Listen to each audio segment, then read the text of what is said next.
ওকে, so তোমাদের chapter 3 এর exercise questions গুলো হোমওয়ার্ক ছিল। তোমরা হোমওয়ার্ক গুলো অনেকজন জমা দিছো। তো কয়েকজনের প্রবলেম ফেস করছে এই হোমওয়ার্ক গুলোর মধ্যে, তো এইগুলো নিয়ে আমরা ফার্স্টে ডিসকাস করবো আর কি। ঠিক আছে, সো ফার্স্ট অফ অল আমরা দেখি তোমাদের চ্যাপ্টার 3 এর এক্সারসাইজ কোশ্চেন। তো কোশ্চেন নাম্বার 1 এ কি কারো কোনো প্রবলেম আছে?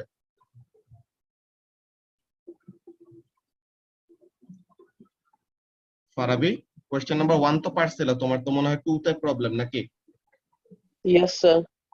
ওকে, তাহলে কোশ্চেন নাম্বার 1 এটা আমরা পারি না। কোশ্চেন নাম্বার 2, কোশ্চেন নাম্বার 2 তে কি বলতেছে আমরা দেখি। A rocket burns fuel to give them thrust needed to accelerate. তো একটা রকেটের কিভাবে করে সে রকেট যে উপরে যায়, how is it done?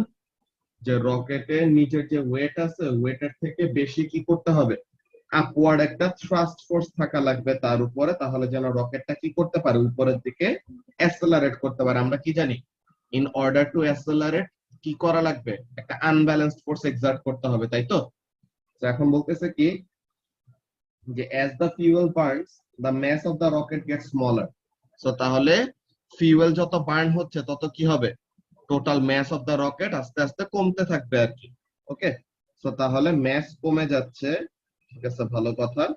তো এখন বললো যে assuming that the rocket motors provide a constant thrust force, তো তার মানে ফোর্স হলো কনস্ট্যান্ট। সো ফোর্স হলো কনস্ট্যান্ট, সো এখন এখানের মধ্যে কাজটা কি, ম্যাস যদি কমে যায়, তো এখন জিজ্ঞাসা করতেছে যে explain what will happen to the acceleration of the rocket as it burns its fuel. So তাহলে আমরা কি জানি বলতো Farabi, F equal to M A, তাই তো? যে Yes, unbalanced sir. Force is equal to mass into acceleration, sorry, mass into acceleration. So এখন force হলো কনস্ট্যান্ট আর মাস কি হচ্ছে, মাস কমে যাচ্ছে। সো তাহলে in order to keep the force constant, অ্যাসেলারেশনটা কি হবে, বাড়বে নাকি কমবে? বাড়বে। সো তাহলে এখানের মধ্যে অ্যাসেলারেশনটা ইনক্রিজ করবে, বুঝতে পারছো ফারাবি?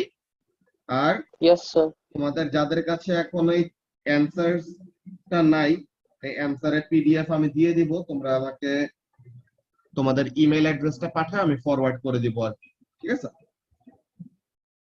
তো এই যে এখানের মধ্যে অ্যানসারটা দেখো। From the equation F equal to ma, force equals to mass times acceleration, we can see that if force, the thrust force of the rocket engines is constant and m, that is the mass of the rocket decreases, তো তাহলে কি করা লাগবে, the acceleration must increase. ব্যাপারটা কি clear হয়েছে এখন Farabi? Yes, sir. ওকে, তো তাহলে কোশ্চেন নাম্বার 1 এ কোনো প্রবলেম ছিল না, কোশ্চেন নাম্বার 2 তে প্রবলেম ছিল, এটা ডিসকাস করলাম। কোশ্চেন নাম্বার 3 তে কি কারো কোনো প্রবলেম আছে? Chapter 3 exercise question number 3। ওকে, কোশ্চেন নাম্বার 4 তো এটা আমাদের ডিরেক্টলি নোটসের থেকে, যে আমাদের থিংকিং ডিসটেন্স কি জিনিস, ব্রেকিং ডিসটেন্স কি জিনিস, ওভারঅল স্টপিং ডিসটেন্স কি জিনিস, এই ব্যাপারগুলো আমরা অলরেডি জানি, তাই তো? দেন কোশ্চেন নাম্বার 5, যে ব্রেকিং ডিসটেন্স কে এফেক্ট করে কোন কোন ফ্যাক্টর গুলি, এটা নিয়েও তো মনে হয় না কারো কোনো প্রবলেম আছে। যদি থাকে তা তাহলে বলতে পারো। Or now question number 6, question number 6 নিয়ে কি কারো কোনো প্রবলেম আছে? ভাই কোশ্চেন নাম্বার 6 টা একটু বুঝাই দিবা? কোশ্চেন নাম্বার 6 এখানে কি বলছে দেখো। ফার্স্টে, how long the driver takes to react to seeing the obstacle, মানে রিঅ্যাকশন টাইমটা কত। রিঅ্যাকশন টাইমের মধ্যে কি হয়, ড্রাইভার যখন নাকি রিঅ্যাক্ট করতেছে একটা অবস্টাকেল দেখার পরে, সে যখন নাকি রিঅ্যাক্ট করবে মানে কি, সে কি তখনও ব্রেক অ্যাপ্লাই করছে নাকি করে নাই? করে নাই। সে তখনও ব্রেক অ্যাপ্লাই করে নাই। সো তাহলে সে যদি তখনও ব্রেক অ্যাপ্লাই না করে থাকে, তো তাহলে তার ভেলোসিটি কি বাড়বে নাকি কমবে?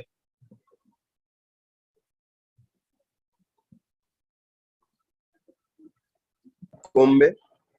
ব্রেক অ্যাপ্লাই না করলে ভেলোসিটি কমে যায়,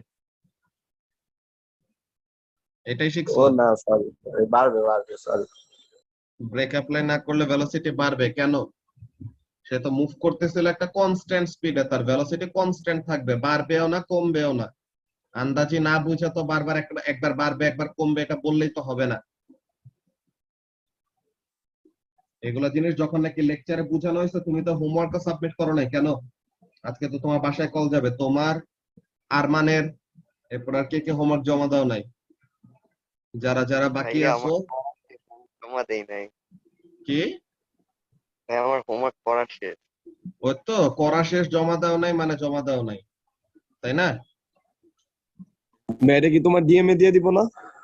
হ্যাঁ, দিয়ে তো দেওয়ার কথা, টাইম তো শেষ, তো এখন বাসায় কল যাবে, এটা আর কিছু করার নাই। তোমাদের তো প্যারেন্টস আর মিটিং এ তো কিছুক্ষণ না। তোমাদের দেখা হয় নাই, তো তাহলে তোমাদেরকে এখন কল দিয়েই প্যারেন্টদেরকে জানানো লাগবে যে তোমরা পুরান ব্যাচের থেকে তো নতুন ব্যাচে শিফট করছে, নতুন ব্যাচে আসার পরে যে সিরিয়াসনেস তোমাদের, হোমওয়ার্ক দিলে পরে হোমওয়ার্ক করবা না, কিছু করবা না, মানে যাচ্ছে তাই অবস্থা। প্যারা তো খালি শুনছো যে তোমাদের বড় স্যাররা প্যারা দেয়, আমি যখন প্যারা দেওয়া শুরু করবো যা করো না ওইটাও বানায় বানায় বলে দেবো, ঠিক আছে? না ভাইয়া সরি। ভাইয়া সরি। স্যার হ্যাঁ বলো সুমা। স্যার স্যার আমার বাসার সবার কোভিড হয়েছে, দ্যাটস ওয়াই আমি দিতে পারিনি। এগুলো তো আগে জানানো লাগবে যে তোমার কিছু বাসায় প্রবলেম হয়েছে নাকি না, হোমওয়ার্ক কেন দিতে পারতেছো নাকি না, এগুলো তো আগে থেকে জানানো লাগবে না? আচ্ছা, স্যার বুঝিনি। তো এখন এখানের মধ্যে দেখো ফার্স্টে ক্লাস শেষে এটা বলতেছি। তো এখন এখানের জন্য খেয়াল করো যে যদি কি করা না হয়, যদি ব্রেক অ্যাপ্লাই করা না হয় তো তখন কি করবে? একটা ড্রাইভার যখন নাকি একটা অবস্টাকেল দেখছে, সে তো আর অ্যাক্সেলারেটর চাপ দিয়ে বসে নাই, সে কি করতেছে?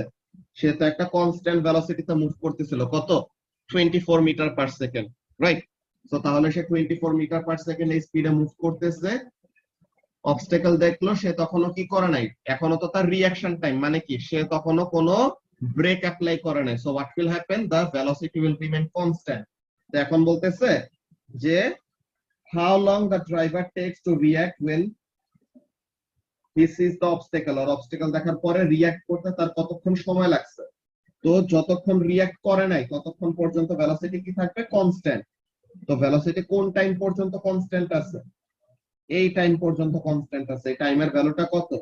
এটা এক্স্যাক্টলি 0.5 আর 1.0 এর মাঝখানে। তো তাহলে এটা কত হবে? 0.75। 0.75 তো তাহলে what will be the reaction time? 0.75 second. এখন বলতেছে বি নাম্বারে how far the car travels during this reaction time.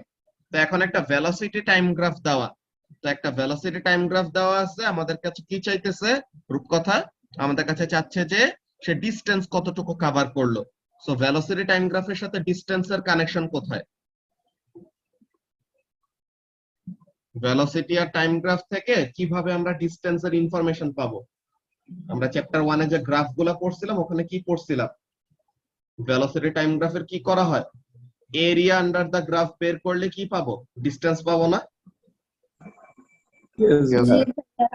তো তাহলে এই যে আমাদের থিংকিং টাইম, এই থিংকিং টাইমের সময় যতটুকু ডিসটেন্স কভার করছে এই ডিসটেন্সটাই কি হবে? Thinking distance. তো এই যে রেক্ট্যাঙ্গুলার যে এরিয়াটা, এই এরিয়াটা কি হবে? আমাদেরকে ডিসটেন্সের ভ্যালুটা দিবে। তো ডিসটেন্সটা কত আসে? এখানে আমাদের টাইমের ভ্যালু হলো 0.75, হাইট হলো আর ভেলোসিটি হলো 24। সো তাহলে 24 টাইমস 0.75 করলে কত আসে? 18 মিটার। 18 মিটার। তো তাহলে এইটা আসলো আমাদের the distance traveled during the reaction time, মানে এটা কি? Thinking distance. এরপর বলতেছে কি সি নাম্বারে how long it takes to bring the car to a halt once the driver starts braking। তো তাহলে ড্রাইভারটা ব্রেক স্টার্ট করার পরে আর ব্রেক অ্যাপ্লাই করার পর থেকে পুরোপুরি থামার আগ পর্যন্ত কতক্ষণ সময় লাগছে? তো সে ব্রেক অ্যাপ্লাই করা শুরু করছে কোন টাইম থেকে? সে ব্রেক অ্যাপ্লাই করা শুরু করছে 0.75 সেকেন্ড থেকে। আর গাড়িটার ভেলোসিটি 0 হইছে কখন? এই জায়গায়। এই টাইমটা কত? 3.0 আর 3.5 এর মাঝে, মানে কত? 3.25। তো তাহলে 0.75 আর 3.25 এর মাঝে টাইমের গ্যাপটা কত? 2.55। 2.50। ঠিক আছে, 2.55 না, 2.50 সেকেন্ড। ঠিক আছে, এটা পাশে যেটা এস লেখা এটা 5 না, এটা s, ঠিক আছে? তো এটা হলো 2.50 সেকেন্ড আর কি, বেসিক্যালি 2.5 সেকেন্ড। ওকে, তো তাহলে ব্রেক করতে তার কতক্ষণ তাহলে সময় লাগছে? যে 0.75 সেকেন্ডের ওই সময় থেকে পারাবি 0.75 সেকেন্ডের ওই সময় থেকে সে ব্রেক অ্যাপ্লাই করা শুরু করলো, এন্ড 3.25 সেকেন্ডের ওখানে সে পুরোপুরি রেস্টে চলে আসছে, মানে ভেলোসিটিটা 0 হয়ে গেছে। তো তাহলে এখানে আমাদের টাইমের ডিফারেন্সটা কত? 3.25 মাইনাস 0.75 করলে যা আসে। এখন বলতেছে লাস্ট কোশ্চেনে, the total distance the car travels before stopping. তো তাহলে টোটাল ডিসটেন্স কতটুকু কভার করছে থামার আগে, এইটা। তো আমরা তো থিংকিং ডিসটেন্সটা তো বের করছি, ব্রেকিং ডিসটেন্স কোন জায়গা থেকে পাবো? এই যে আমাদের ট্রায়াঙ্গুলার যে এরিয়াটা, এই এরিয়াটা কিসের? The distance the car will travel কোন টাইমের সময়? ব্রেক করতে সময়, যে গাড়িটা যতক্ষণ ধরে ব্রেক করতেছে ততক্ষণ সে কতটুকু ডিসটেন্স কভার করলো, ওই জিনিসটা আমরা এই ট্রায়াঙ্গুলার এরিয়া থেকে পাবো। তো তাহলে ফার্স্ট এই ট্রায়াঙ্গেলের এরিয়ার ফর্মুলা কি বলতো? আর the half into base into height, তাই না? তো এখন একটা ট্রায়াঙ্গেলের এরিয়া ফর্মুলা হলো half into base into height. তো তাহলে এখানে ফর্মুলাতে যদি বসাই হাফ, বেস কত? বেস হলো এইটা, which is 2.5, আর হাইট কত? হাইট হলো 24। এটা করলে পরে কত আসে?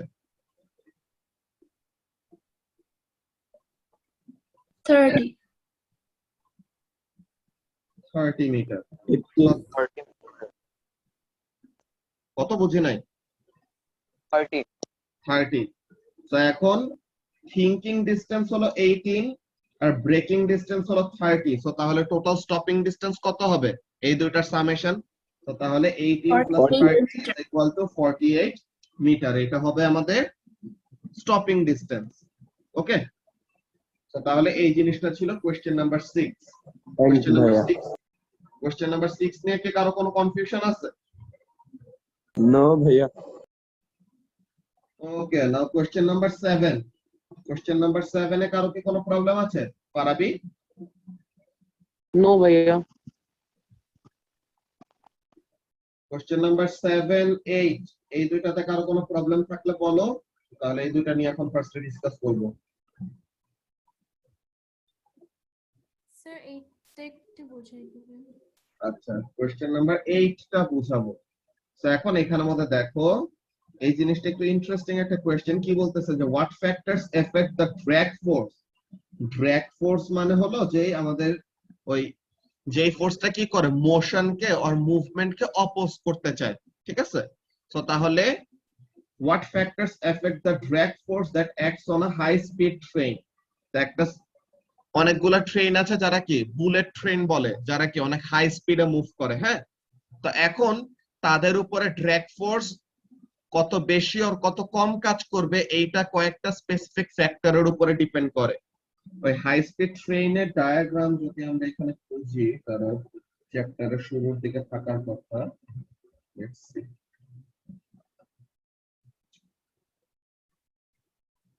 এই চ্যাপ্টারের শুরুতে নাই, চ্যাপ্টার 2 এর শুরুতে ছিল।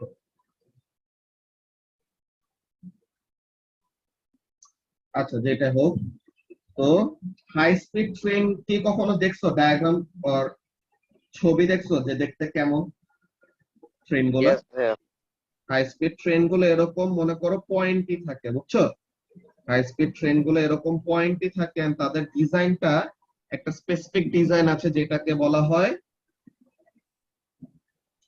স্ট্রিমলাইন, ঠিক আছে? স্ট্রিমলাইন ব্যাপারটা মানে কি? স্ট্রিমলাইন ব্যাপারটা মানে হলো এরকম যে ওর পাশ দিয়ে যে এয়ার, ঠিক আছে, বাতাস এসে যখন নাকি ধাক্কা দিবে, তো তখন বাতাসটা কি হয়ে যাবে, বাতাসটাকে কেটে আর বাতাসটাকে সুন্দর মতো সাইড করে সে ইজিলি মুভ করে চলে যায়। তো তাদের কি করা হয়, মেইন সবচেয়ে বড় ফ্যাক্টরটা হলো একটা শেপ, ঠিক আছে? তাদের শেপটা এমন ভাবে বানানো থাকে হাই স্পিড ট্রেন গুলার আর হাই স্পিড যেসব গাড়িগুলো বাইরে হাই স্পিড বুলেট ট্রেন গুলার মতো না হাই স্পিড ট্রেন হ্যাঁ, গুলা। ওই জিনিসটাই বলছি, বুলেট ট্রেন বলা হয়।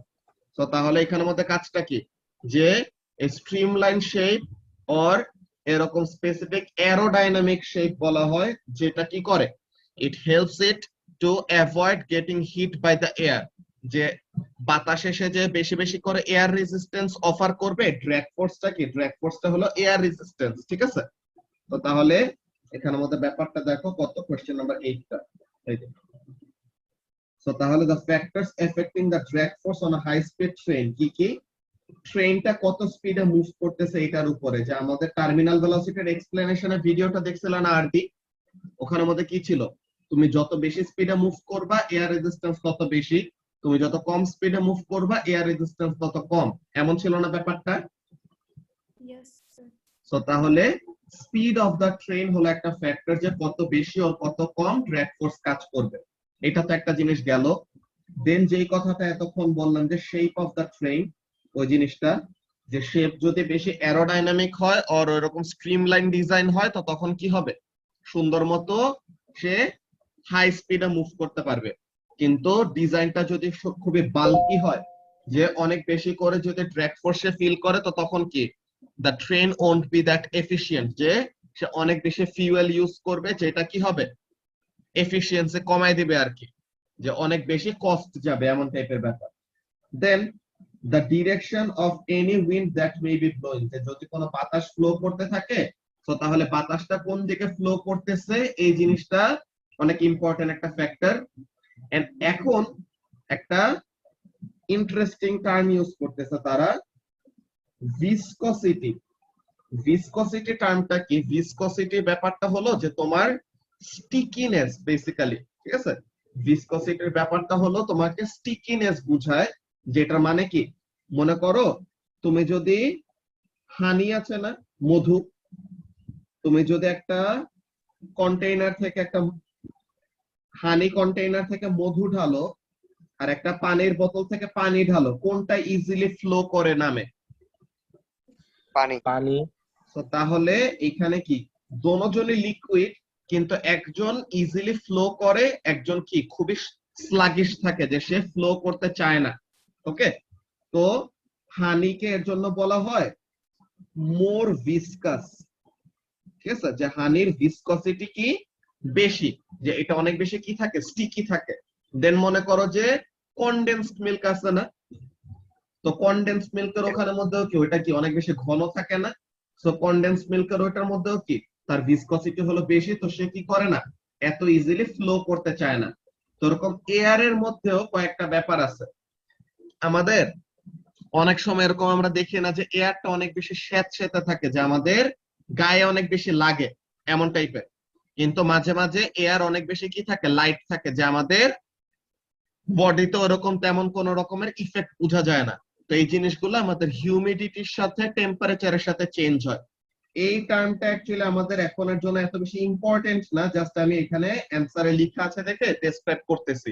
ওকে, তো এখানের মধ্যে কাজটা কি দেখো, এখানের মধ্যে ব্যাপারটা হলো এরকম, যে ভিসকসিটিটা যখন বেশি হয়, তখন কি তার মধ্যে দিয়ে মুভ করা তত কষ্ট হয়ে যায়, বুঝছো।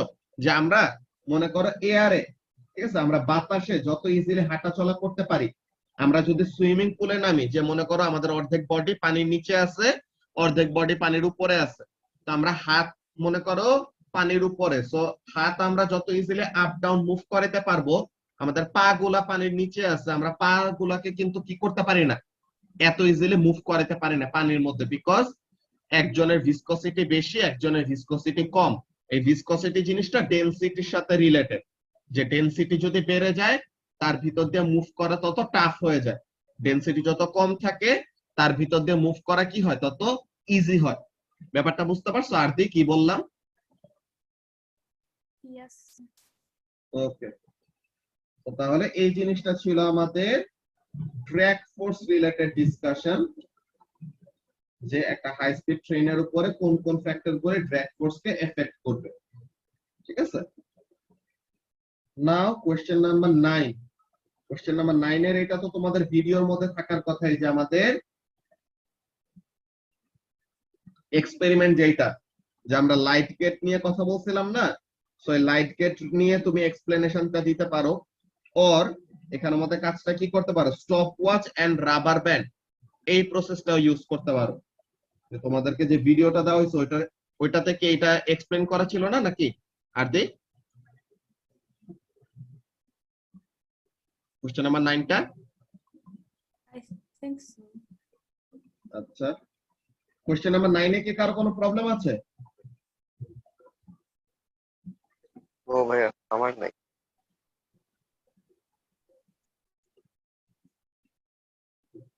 ওকে, and question number 10। Question number 10 এর এটা আমরা যে টার্মিনাল ভেলোসিটির এক্সপ্লেনেশনটা দিছিলাম না, যে ফার্স্টে কি হবে, ফার্স্টে ভেলোসিটি বাড়তে থাকবে because initially the weight is greater than air resistance, তো অনেক বেশি, তো তখন কি হইতেছে, ভেলোসিটি অনেক তাড়াতাড়ি বাড়তেছে। দেন যত ভেলোসিটি বাড়বে তত কি হবে, যত ভেলোসিটি বাড়বে তত এয়ার রেজিস্ট্যান্স বাড়া শুরু করে। তো যত ভেলোসিটি বাড়তেছে তত এয়ার রেজিস্ট্যান্স বাড়তেছে, তো তখন কি হবে, অ্যাসেলারেশনের রেটটা কমে যায়। দেন এই জায়গায় যে কি হয়েছে, এখানে যে ওয়েট আর এয়ার রেজিস্ট্যান্স সমান সমান হয়ে গেছে, তখন অ্যাসেলারেশন হয়ে গেছে 0, আর অ্যাসেলারেশন 0 হয়ে যাওয়া মানে কি, ভেলোসিটি কি হবে, রূপকথা কনস্ট্যান্ট হয়ে যাবে, তাই তো? সো তাহলে সি থেকে ডি তে ওখানে কি হচ্ছে, দ্য ভেলোসিটি ইজ কনস্ট্যান্ট। দেন এই যে পয়েন্ট ডি তে কি করছে, প্যারাশুটটা ওপেন করছে। তো প্যারাশুট ওপেন করলে কি হবে, তখন হঠাৎ করে এয়ার রেজিস্ট্যান্স অনেক বেশি বেড়ে যাবে না, বিকজ সারফেস এরিয়া বেড়ে গেছে। তো তাহলে ওই জায়গায় সারফেস এরিয়া বেড়ে যাওয়াতে air resistance becomes greater than weight, তো তখন কি হইতেছে, ভেলোসিটিটা কমে যাচ্ছে। তো ডি থেকে ই তে একটা র‍্যাপিড ডিসেলারেশন হয়, দেন আবার eventually the weight and air resistance become equal, তো তখন কি করে, নতুন টার্মিনাল ভেলোসিটি রিচ করে। তো এটা যদি আমরা অ্যানসারের এক্সপ্লেনেশন গুলো দেখি, খেয়াল করো, এই যে ফার্স্ট এ থেকে, at a the velocity is 0 at start, so air resistance is 0, and the unbalanced force is downwards and is due to the gravity or the weight of the parachute. So initially the only force acting on the parachute is its weight, কোন দিকে, নিচের দিকে। তো এখন বলতেছে at b as the velocity of the parachute is increased, তো velocity বাড়লে কি হবে, air resistance বাড়বে, তো এটা বলতেছে so does the size of the upward air resistance force। তো ওয়েট হলো কনস্ট্যান্ট, তো এয়ার রেজিস্ট্যান্স যত বাড়তেছে তত কি হবে, আনব্যালেন্সড ফোর্স কে সে কমায় দিবে, so the unbalanced downward force is smaller, এর জন্য সে কম রেটে অ্যাসেলারেট করতেছে। দেন সি তে কি হইছে, here the velocity of the parachutist has increased to the point where the upward air resistance is exactly the same as the downward gravity on the parachutist, তো তাহলে unbalanced force কি হয়ে গেল, unbalanced force is 0, unbalanced force 0 হওয়া মানে কি, অ্যাসেলারেশন 0, আর অ্যাসেলারেশন 0 হওয়া মানে কি, ভেলোসিটি কনস্ট্যান্ট। এই কনস্ট্যান্ট ভেলোসিটিকে আমরা কি বলবো, আর this constant velocity will be called the terminal velocity, তাই তো? তো তাহলে and the parachutist has reached terminal velocity. Then point D তে কি করছে, রূপকথা পয়েন্ট ডি তে প্যারাশুট ওপেন করা হয়েছে, তো প্যারাশুট ওপেন করলে কি হবে, সারফেস এরিয়া বেড়ে যাবে। তো তাহলে কাজটা কি, the parachutist has opened her parachute at the time, this greatly increases the upward air resistance force, so the unbalanced force on the parachutist is now upward, so the parachutist velocity decreases, তো তখন প্যারাশুটিস্টের velocity কি হবে, কমে যাবে, ঠিক আছে? দেন F এ কি হচ্ছে, as the parachutist slows down air resistance ও কমে যাবে, and eventually আবার weight and এয়ার রেজিস্ট্যান্স কি হয়ে যাবে, সমান সমান, সো তখন এই যে নতুন টার্মিনাল ভেলোসিটি। সো এই এক্সপ্লেনেশনটা নিয়ে কি কারো কোনো কনফিউশন আছে? না ভাইয়া। ওকে, তাহলে এটা নিয়ে যদি কারো কোনো কনফিউশন না থাকে, that's very good. So we are done with chapter 3। So আজকে আমরা ফার্স্ট অফ অল চ্যাপ্টার 4 এর ইন্ট্রোডাক্টরি কথাবার্তা বলবো, দেন তোমাদেরকে চ্যাপ্টার 4 এর ওই ভিডিওস গুলো দেওয়া হবে, ফার্স্টে তোমরা ভিডিওস গুলো দেখে রাখবা নেক্সট ক্লাসের আগে, দেন ওইটা নিয়ে আমরা সামনের ক্লাসে ডিসকাস করব। So let's start chapter 4.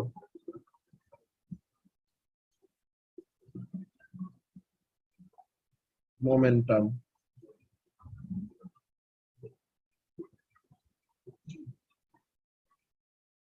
Momentum জিনিসটা কি? মোমেন্টামের ডেফিনেশন কি কেউ বলতে পারবা? What is momentum?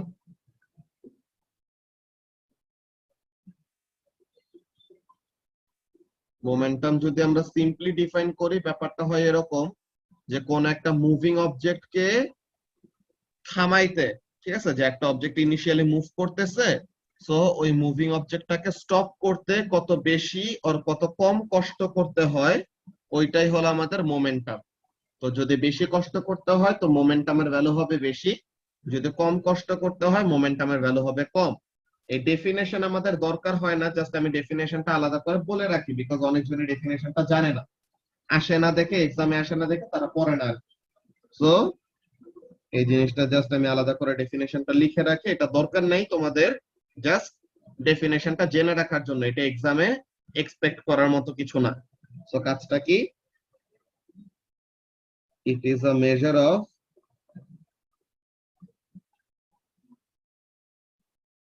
how difficult it is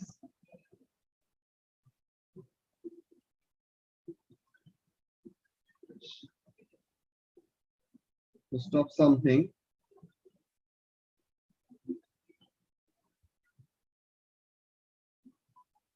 that is moving। তো তার মানে কোন একটা মুভিং অবজেক্টকে স্টপ করতে বা থামাইতে কত বেশি আর কত কম কষ্ট করা লাগে, এই জিনিসটার মেজারমেন্টটাকে আমরা কি বলবো ফাইজা? মোমেন্টাম বলবো। এগুলাকে স্ট্যান্ডার্ড 8 এ পড়ছো না তুমি?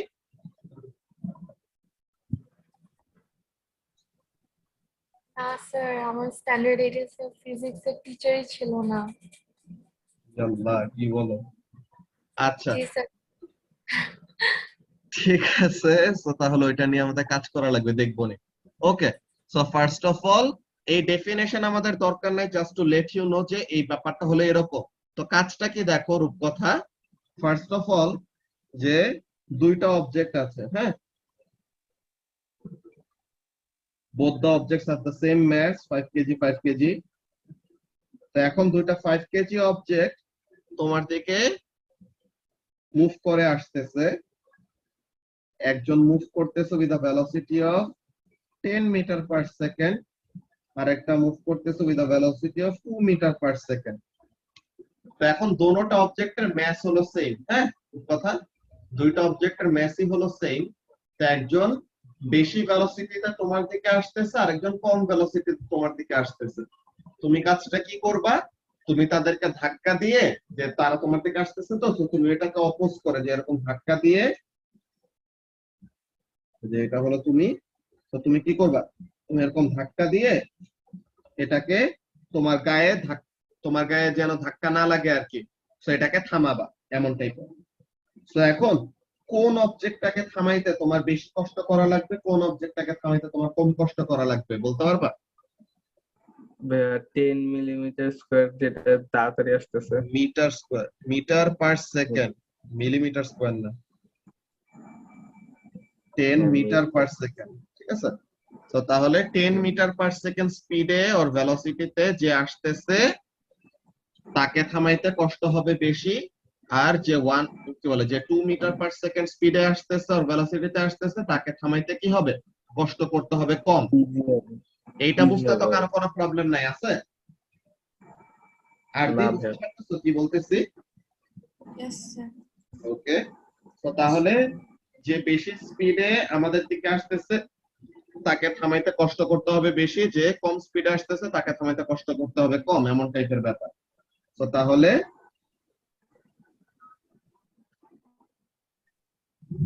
ডিফিকাল্ট টু স্টপ,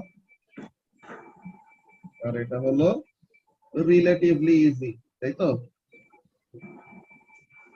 নাও আমরা যদি আরেকটা এক্সাম্পল দেখি কেমন ব্যাপার। নাও an object 50 কেজি, সে 5 মিটার পার সেকেন্ডে আসতেছে, এন্ড আর একটা অবজেক্ট 5 কেজি সে 5 মিটার পার সেকেন্ডে আসতেছে। এখন দোনোটাই কি সেম স্পিডে আসতেছে, তাই তো ফাইজা? দেখো দুইটা অবজেক্টে কি করতেছে, both the objects are coming at you at the same speed. So এখন কি মনে হয় কোন অবজেক্টটাকে তোমার থামাইতে বেশি আর কম কষ্ট করতে হইতে পারে?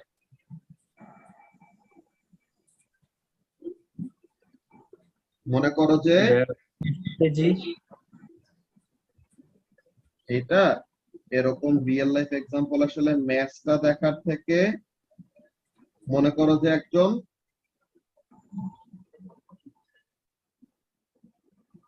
মোটা করে মানুষ, ঠিক আছে, আর আরেকজন স্টিকম্যান চিকন করে মানুষ, ঠিক আছে, দুইজনই তোমাকে বডি স্ল্যাম মারতে আসতেছে। ওকে, সো দুইজন মানুষ কি করতেছে, তোমাকে বডি স্ল্যাম মারতে আসতেছে। সো তুমি তো বডি স্ল্যাম খাইতে চাবা না, তুমি তাকে ঠেকাই দিবা আর কি বেসিক্যালি। এখন দোনোজন সেম স্পিডে আসতেছে 5 মিটার পার সেকেন্ড।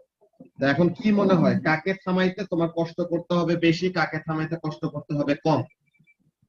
মোটা যে তাকে থামাতে বেশি কষ্ট করতে হবে।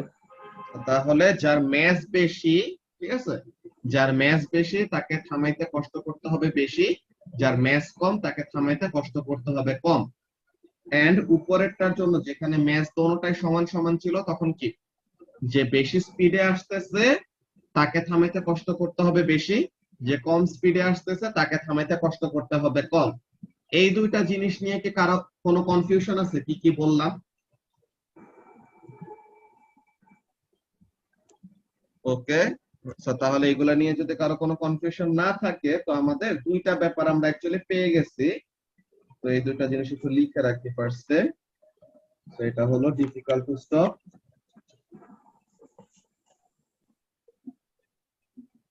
আর এটা হলো ইজি টু স্টপ। তো তাহলে এখানে আমরা দুইটা ব্যাপার বুঝলাম, যে কোন একটা মুভিং অবজেক্টকে থামাইতে কত বেশি আর কত কম কষ্ট করা লাগবে, এটা কিসের কিসের উপর ডিপেন্ড করে আর দি? একটা হলো কত বেশি স্পিড আর কত কম স্পিডে মুভ করতেছে, আর আরেকটা কি কত বেশি Mass. ম্যাস আর কত কম ম্যাস আছে, তাই তো? Yes, sir. হ্যাঁ তো তাহলে so the difficulty of stopping a moving object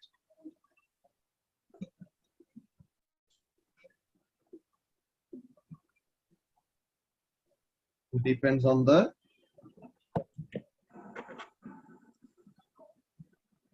mass and velocity. এখানে থেকে আমাদের বেসিক্যালি মোমেন্টামের ফর্মুলাটা আসছে, যে মোমেন্টাম ইকুয়াল টু কি, momentum is equal to mass times velocity. Okay, so momentum is equal to mass times velocity. Momentum এর symbol আছে একটা, momentum এর সিম্বল হলো স্মল লেটার p, ঠিক আছে, স্মল লেটার p দিয়ে momentum রিপ্রেজেন্ট করা হয়, and momentum is equal to what, mass times velocity. mass হলো স্মল লেটার m আর velocity হলো স্মল লেটার v দিয়ে রিপ্রেজেন্ট করে। তো তাহলে momentum is equal to mass into velocity. Farabi কি এতটুকু বুঝতে পারতেছো? Yes, sir. ওকে, এখন আমাকে বলো তো ফারাবি, যে ম্যাসের এসআই ইউনিট কি? ম্যাসের ইউনিট কি? Sir, M হবে না? এমটা হলো সিম্বল, হ্যাঁ, সিম্বল আর ইউনিট হলো আলাদা জিনিস। ওকে, যে দেখো তোমার ভেলোসিটির সিম্বল হলো ভি, কিন্তু ভেলোসিটির ইউনিটটা কি, মিটার পার সেকেন্ড। তো এরকম, ঠিক আছে, তো সিম্বল আর ইউনিট এই দুটাকে মিক্স আপ করবা না। ওকে, যে তোমার অ্যাসেলারেশনকে আমরা এ দিয়ে রিপ্রেজেন্ট করি, কিন্তু অ্যাসেলারেশনের ইউনিট কি, মিটার পার সেকেন্ড স্কয়ার। ওকে, দেন ফোর্স কে আমরা কি দিয়ে রিপ্রেজেন্ট করি, force is represented with Sir, Newton. F, ঠিক আছে, তার সিম্বল হলো এফ, আর তার ইউনিটটা কি, তার ইউনিট হলো নিউটন। এই যে অ্যাসেলারেশন, তার সিম্বল হলো এ, তার ইউনিট হলো meter per second square. Velocity তার সিম্বল হলো ভি, ইউনিট হলো মিটার পার সেকেন্ড। বুঝতে পারছো আইডিয়াটা Farabi? Yes sir. Okay, so তাহলে সিম্বল আর ইউনিট, স্যার ম্যাথ কেজি হবে? তো তাহলে ম্যাসের ইউনিট কি? ম্যাসের ইউনিটটা হলো কিলোগ্রাম, তাই না, কেজি। কিলো। তো তাহলে ম্যাসের ইউনিট হলো কিলোগ্রাম, আর ভেলোসিটির ইউনিট মাত্র বলে আসছি কি, মিটার পার সেকেন্ড, তাই তো? তো তাহলে মোমেন্টামের ইউনিট কি হবে? মোমেন্টামের ইউনিট হবে কেজি মিটার পার সেকেন্ড। তো তাহলে ইউনিট অফ মোমেন্টাম কি হবে? KG meter per second. আর মোমেন্টাম কি জিনিস? মোমেন্টাম হলো একটা ভেক্টর কোয়ান্টিটি। আমরা তো ভেক্টর আর স্কেলার পড়ে আসছি, তাই না আরতি? ভেক্টর কোয়ান্টিটি মানে কি?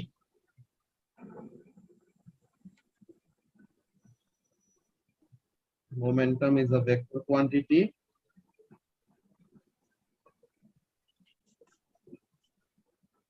এর মানে কি? Which means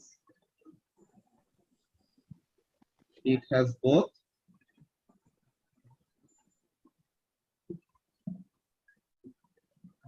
magnitude and direction, তাই তো? আর মোমেন্টামের ডিরেকশনটা কিসের থেকে পাবো?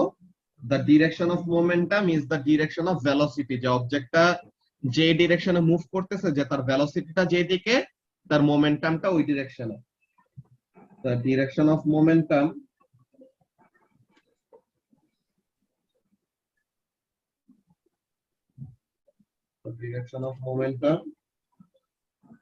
is the direction in which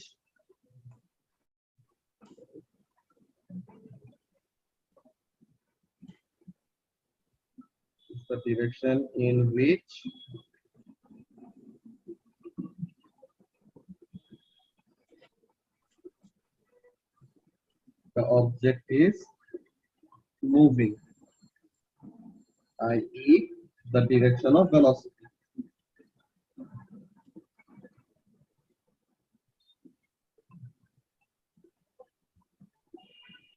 ঠিক আছে?